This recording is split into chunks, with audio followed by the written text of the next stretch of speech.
뭐 이렇게 새로운 거 뭔가 하려고 하잖아요. 공부를 하고 싶다. 영어 공부를 한다. 또는 운동을 하겠다. 또는 나는 다른 걸 하겠다. 난 무슨 자격증을 딸 거야.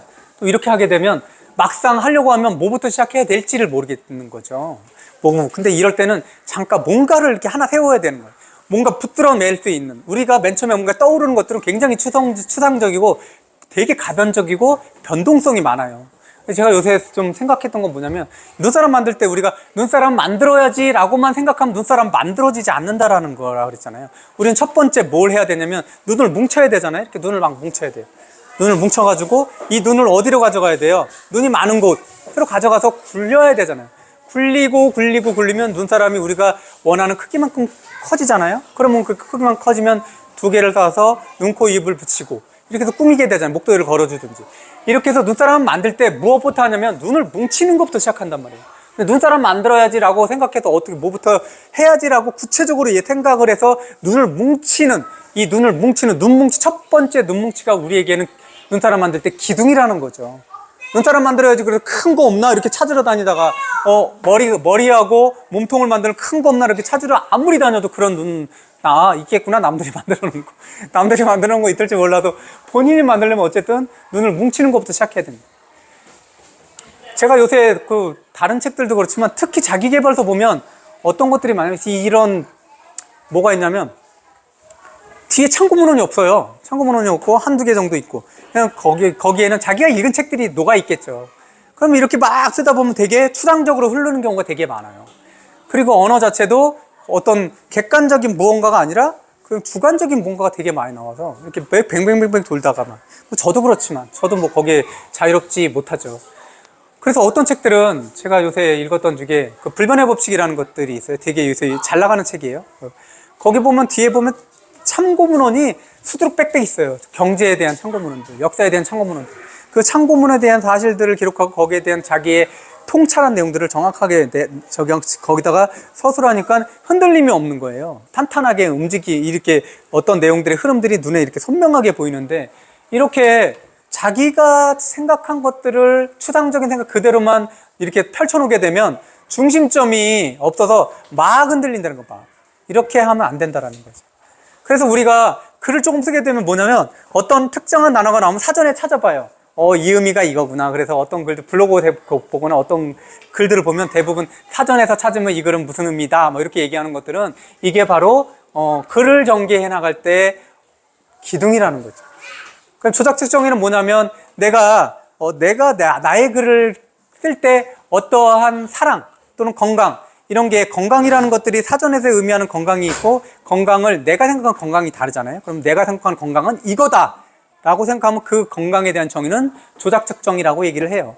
그런 게 필요하지 않냐. 내가 정확하게 생각하는 그 건강의 의미, 사전적인 건강의 의미는 다르다면 나는 사전적 의미를 파악하고 나서 나의 조작적 정의도 생각해 봐야 되지 않냐. 그래서 그 아까 말씀드린 조작적 정의의 한 부분으로 돈은 반드시 생각해야 되고 그리고 건강, 그리고 가족과의 관계 이런 것들은 반드시 생각을 해봐야 되는 거예요. 그리고 행복 이렇게 생각해 보셔요.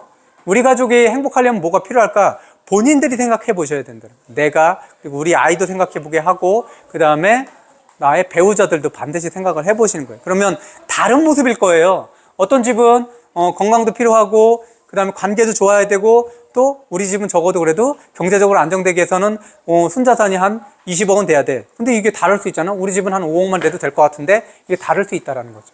그러니까 그런 부분들은 스스로 한번 생각을 해보는 게 좋다. 연준의 역사도 실제로 예전에는 연준은 보면은 이게 이게 정부기관이 아니잖아요. 연준 같은 경우는. 그래서 어떻게 민간 기업이 민간 은행이 어떻게 중앙은행의 자격을 갖췄는가라는 부분에 대해서 이런 부분에 대해서는 많은 의혹들이 있지 않았냐 뭐 이런 생각들을 많이 하죠. 음모론 이런 비슷한 얘기들도 많이 나오는데 실제 이 책들을 보니까 이거는 지금 파월 전에 자넷 옐렌 전에 버냉키라는 그 연준 의장 8년 동안 했던 버냉키 학자예요. 이 사람이 그 연준에 대한 정책, 연준이 1913년도에 건립이 돼가지고 지금까지 100년 넘게 이어져 왔는데 이러면서 이들이 해왔던 정책들이 되게 많아요. 통화 정책들을 중심으로 하는데 예전에는 별로 기본적으로 기준금리, 정책금리를 낮추고 높이는 것뿐만이 아니라 그게 되게 많잖아요. 양적 완화를 한다든지 양적 긴축을 한다든지. 긴축은 뭐예요? 돈을 시중에 있는 거 빨아들여야 되니까 뭐를 하냐면 채권을 어떻게 해야 되냐면 우리가 가지고 있는 그러니까 중앙은행이 가지고 있는 채권을 시중에 내놓으면 시중에서 그 채권을 사야 되잖아요. 그럼 시중에 있는 돈이 중앙은행 쪽으로 들어오겠잖아요. 그러니까 중앙은행에서 가지고 있는 채권을 시장에 내놓으면 시장에 있는 돈이 중앙은행 쪽으로 가죠. 이게 긴축이 되는 거죠. 반대로 시중에 있는 채권을 대부분 보면 국채나 모기지를 담보로 한 그런 증권이에요. 그런 채권이죠. 그걸 시중에 있는 국채를 중앙은행이 사갖고 오면 그냥 갖고 올 수 없잖아요. 중앙은행에 있는 돈이 시중으로 들어가겠죠. 이거를 양적 완화라고 하잖아요. 양적 완화는 돈이 더 풀리는 거고, 양적 긴축은 시중에 돈이 없어지는 거잖아요. 이런 정책이라든지 아까 헬리콥터 머니들도 그렇겠지만 되게 많죠. 물가도 그냥 연 2%에서 막아야지 이런 게 아니라 이걸 평균 물가로 잡아야지. 뭐 1년 동안 평균 물가가 1% 했으면 그 다음에는 3%좀 넘어도 그 다음에 정도 넘어도 바로 올리지 않는다. 왜? 평균이 2%니까 이런 평균 물가제에 대한 도전들. 그리고 뭐 여러 가지 것들에 대해서 아주 우리가 보기에는 그냥 양적 긴축이면 돈이 없어지는 거 아니야? 양적 완화면 돈이 많아지는 거 아니야? 이렇게 단순하게 생각하지 않는다라는 거예요. 만약에 양적 완화로 돈이 풀게 되면 그러면 자산군에 대해서 사람군이 어떻게 몰리느냐 이것도 되게 신경을 쓰이는 거예요. 어떤 자산군에 큰 타격이 있는 거 아니야? 이런 것들 되게 많이 신경 쓰는 거죠. 왜? 해보지 않은 것들을 시도할 때는 그렇다는 거죠.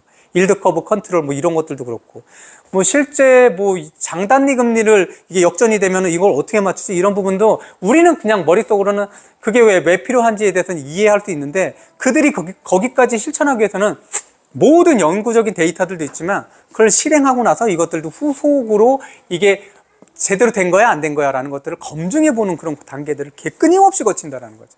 우리가 연준을 보기에도 그냥 음모론의 그런 기관이야 라고 폄하하기에는 너무나 많은 일들을 하는구나. 그러니까 전 세계적으로도 그 연준이 해왔던 그런 정책들 뭐 영란은행도 그런 역사적인 데이터들이 무지하게 많지만 그런 정책들을 많이 참고하고 있더라.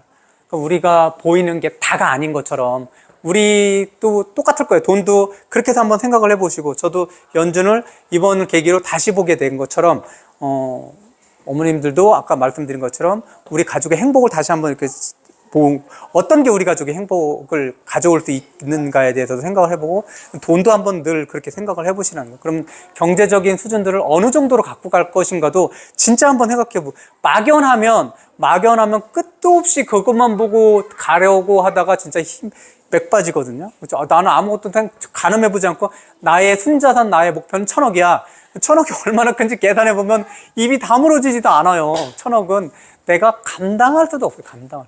그러니까 정확하게 그 정도의 금액들을 한번 실제로 머릿속으로 계산을 해보라는 거죠.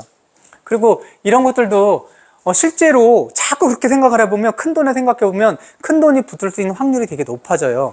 그러면서 이렇게 내가 만약에 내 앞으로 30억이나 또는 50억이나 또는 100억이 들어온다면 나는 무엇을 할지 한번 농담으로라도 맨 처음에는 그렇게 시작을 하더라도 진짜 진지하게 한번 생각해 보세요. 내게 100억이 딱 들어왔어요. 복권을 뭐 몇 개 맞아가지고 100억이 딱 내 수중에 돌아왔다. 뭘 할지. 진짜로 이렇게 하면 이렇게 해봐야지 라고 하는 것들이 실제 100억을 저축을 할 수는 없잖아요. 다. 그렇죠. 그럼 그거를 어딘가에는 넣어야 되는데 에셋 파킹이라고 그러잖아요. 자산에 어느 정도로 대부분 들어갈 거 아니에요. 그렇다고 해가지고 그거를 집에다 둘 수도 없는 거고 다 금살 수도 없는 거잖아요. 뭔가 자산을 사야 되는데 그럼 어떤 자산을 어떻게 분배해서 사실 건지 생각을 한번 해보시라는 거죠. 100억 안 생길 건데 이렇게 생각하지 마시고 진짜로 한번 생각해요. 100억 생길 줄 알아요? 늘 그랬잖아요. 100억은 안 생길 거야 라는 생각이 100억 안 생기게 만든다. 그러니까 내가 원하는 그 금액에서 자꾸 낮추려고 하지 마라. 그게 정말 필요하다면 그 금액을 안 될 거야라는 생각으로 낮추지 말라라는 거죠. 그러니까 이런 생각을 해보셔요. 두 가지. 내가 그 생각을 축소시키는데 첫 번째는 안 될 거야라는 생각. 내가 무슨 이런 것들에 대해서 그렇게 생각하지 마시라는 거예요. 내가 만약에 다른 사람, 공동체 이익을 위해서 다른 것들을 하려고 하는데 내가 진짜 100억이 필요해. 그럼 100억을 끊임없이 기준을 잡아놓고 그 100억에 도달하려고 노력을 한다. 나만 혼자 잘 살기 위해서가 아니라 누군가를 위해서 자꾸 그 돈들을 순환시켜야 되잖아요.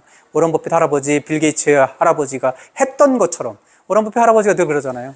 그 돈은 어차피 인내력이 없는 사람에게서 인내력이 있는 사람으로 흘러가게 돼 있다. 대부분 90% 이상은 돈을 많이 벌 수 없다. 먹고 살기도 힘들 수밖에 없다. 그러면 많이 벌 수 있는 사람들이 그 돈을 흘려줘야 된다. 그래서 그 돈들이 흘러가지 않으면 어쨌든 경제는 돌지 않는 거고, 그건 수완하지 않는 거잖아요.